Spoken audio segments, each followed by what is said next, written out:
Bienvenidos estudiantes de la Javeriana Cali del curso Historia de la Medicina. Hoy vamos a hablar del siglo XVIII, el capítulo 8, el siglo que es llamado de la Ilustración, el siglo de las luces, el siglo del enciclopedismo. Tiene varios nombres y todos ellos tienen un significado. El más fundamental es el siglo de las luces, porque la mayoría de las personas educadas en Europa y en América, este siglo es muy importante para América Latina, decidieron, pensaron, escogieron la razón como guía del conocimiento. Adoraban la razón.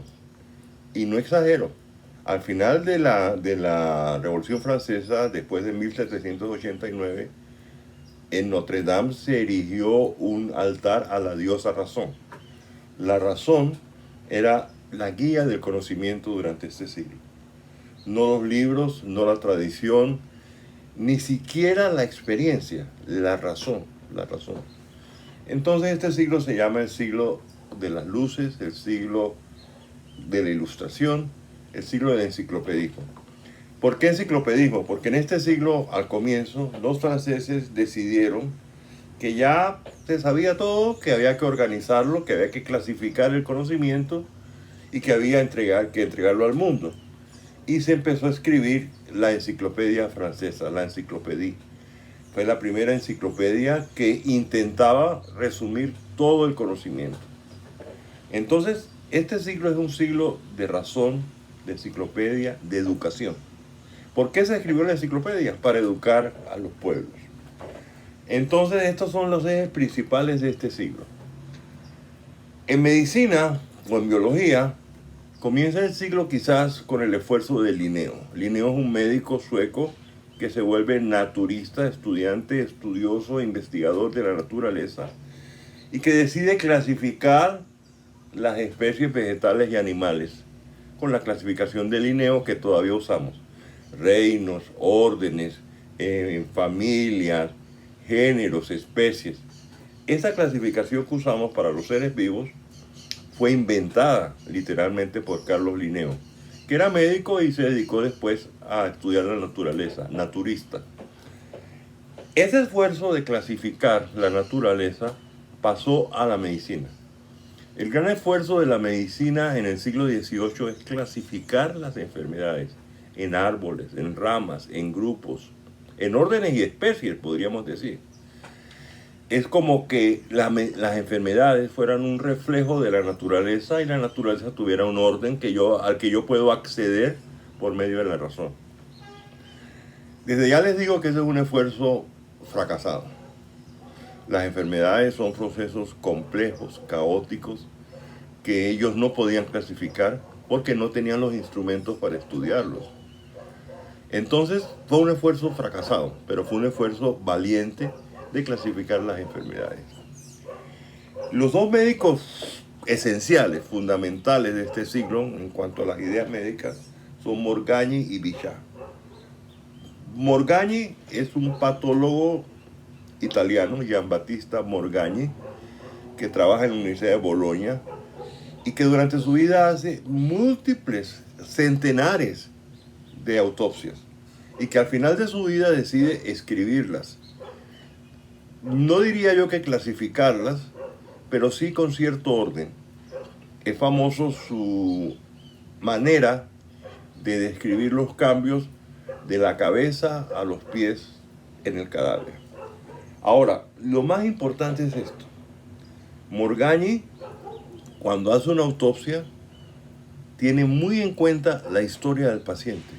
No simplemente describe lo que haya en el cadáver, sino que lo explica esos cambios con la historia del paciente.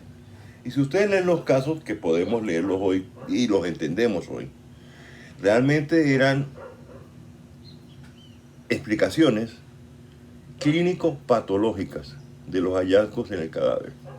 No simplemente decía encontré un hígado así o así, como hacían los alejandrinos, sino que decía este paciente vivió de esta forma y por lo tanto tiene este hígado. Leía el cadáver, lo interpretaba. Ese es el gran adelanto de Morgagni. La autopsia pasa a ser no solo un descubrimiento de cambios en un cadáver, a una explicación clínico-patológica de la enfermedad. Fíjense, clínico-patológica, historia clínica más hallazgos en el cadáver. Eso es fundamental. El libro de Morgagni, donde él resume, publica sus autopsias, la de él y de algunos compañeros de él, no todas son de él, se llama De Sedibus. Y el título es hermoso. El título es hermoso porque, a mi juicio, define la vocación de un patólogo. Se llama el De Sedibus. El título completo de él es De Sedibus et Causis Morborum per Anatomen Indagatio, en latín, que significa del sitio, de la sede de la enfermedad por indagación anatómica. De la sede y la causa. De sedibus et causis morborum. De la sede y la causa de las enfermedades por indagación anatómica. Eso define lo que es un patólogo haciendo autopsia. Estudiar el sitio y la causa de las enfermedades. Y todavía sigue siendo así. Entonces Virchow, en el siglo XIX, nosotros llamamos a Virchow, a Rudolf Virchow, en el siglo XIX, el padre de la patología moderna. Pues Virchow, en su vida, hace 150 años, decía que el padre de la patología era Morgagni. Entonces yo siempre resumo, Morgagni es como el abuelo de la patología. Es el hombre que es un precursor, es el fundamento de la patología moderna. El libro se publica en 1761 y todo el mundo lo conoce como el De Sedibus. Fecha que yo siempre preguntaba en los parciales. Este año no creo que la vaya a preguntar porque no es de coherencia múltiple el parcial de la próxima semana, pero tienen que recordarlo, 1761 De Sedibus. El otro médico importante en las ideas médicas de este siglo es un médico joven. Morgagni ya era mayor cuando escribió su libro, es un médico joven. Bichat. Bichat es un médico joven de París que le toca estudiar medicina durante la Revolución Francesa. Yo siempre cuento que en la Revolución Francesa había muchos cadáveres, había mucha guillotina, había muchos cadáveres, y Bichat hacía muchas autopsias. No existía formol, él hacía las autopsias con el cadáver ahí, sin formol. Por eso las hacía más en invierno. Hay años en que hizo 1000 autopsias. Entonces era un hombre, yo siempre digo, aficionado a las autopsias, Bichat. Cuando Bichat abrió un cadáver, lo que se encontraba era telitas, peritoneos, mucosas, la piel, los tejidos adiposos, los tejidos conectivos, telas, tissu, tejidos en francés. De ahí viene nuestro concepto de tejido, tissue en inglés, tejido. Bichat creía que el cuerpo se podía organizar, clasificar, racionalizar, diríamos hoy, en tejidos. Y decía que el cuerpo tenía 21 tejidos diferentes. Tejidos absorbentes, tejidos esto, tejidos aquello. Él no tenía microscopio. De hecho, él despreciaba el microscopio. Eso es importantísimo. Lo que él tenía era el tejido que él podía tocar en el cadáver. La célula, ellos no sabían que los tejidos eran hechos de células. Entonces lo que Bichat llamaba tejido es diferente a nuestro tejido. Nuestro tejido es un tejido de células. Bichat no tenía el concepto de célula, no usaba el microscopio. Los microscopios de esa época no eran muy buenos realmente, o sea, tampoco era que sirviera mucho usar el microscopio. Pero Bichat característicamente despreciaba el microscopio. Pero inventó el concepto de tejido.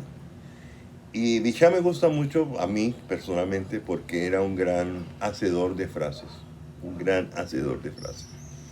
La frase que a mí más me gusta de Bichat es: la vida es la suma de las resistencias que se opone a la muerte. O sea, estamos muriendo siempre, hacemos oposición biológica a la muerte, no queremos morirnos, y esa oposición es la vida. La vida es la oposición a la muerte. La vida es la suma de las funciones que se oponen a la muerte.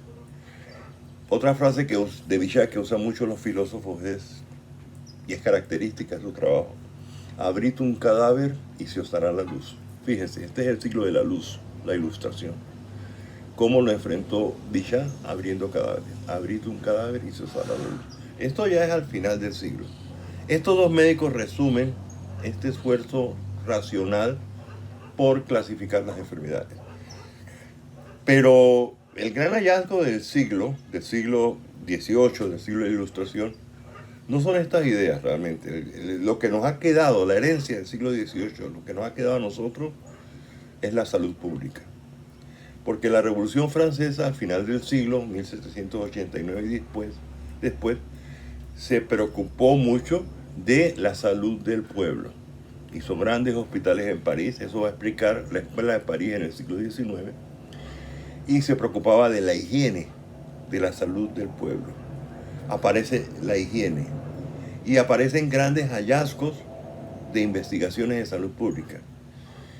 Recuerden, lo pueden leer en el capítulo La viruela, a finales del siglo, la vacuna para la viruela de Jenner. La investigación del almirante Lind para prevenir el escorbuto tomando cítricos. Él no sabía lo que era la vitamina C, pero aprendió que tomando cítricos se prevenía el escorbuto. El descubrimiento de los digitálicos. Se encuentra una viejita que podía tratar la falla cardíaca con un polvo de flores. Investigan qué es ese polvo de flores y aparece la primera droga específica para la falla cardíaca, los digitálicos. En América, este siglo es muy importante para América Latina. Ustedes y yo, los latinoamericanos, somos hijos de la Ilustración. Nuestros países, Colombia, Venezuela, Ecuador, Argentina, todos son productos de hombres ilustrados que decidieron separarse de España. Así se llama, hombres ilustrados. Eso está en nuestro DNA, en América Latina, la ilustración. No la hemos quizás comprendido del todo, todavía no somos tan racionales como creemos. Pero la razón de la ilustración creó nuestros países. Y en medicina y en Colombia, a final de siglo, aparece un gran hombre ilustrado, que es José Celestino Mutis.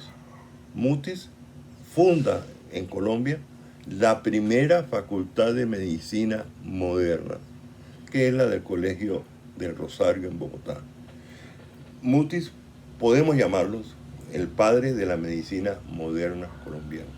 Por eso la obra de José Celestino Mutis es tan importante en medicina, más allá de la expedición botánica que todos ustedes conocen, y más allá de todos sus discípulos que fueron los próceres de nuestra independencia. José Celestino Mutis creó la primera facultad de medicina moderna en Colombia. Entonces estas realizaciones del siglo XVIII son muy importantes para nosotros. Dedíquense esta semana a leer el capítulo 8, que habla del siglo XVIII, el siglo de la Ilustración. La próxima semana tendremos el tercer parcial final el lunes 11 de mayo. Ya les envío las instrucciones por Blackboard. Hasta luego, muchachos.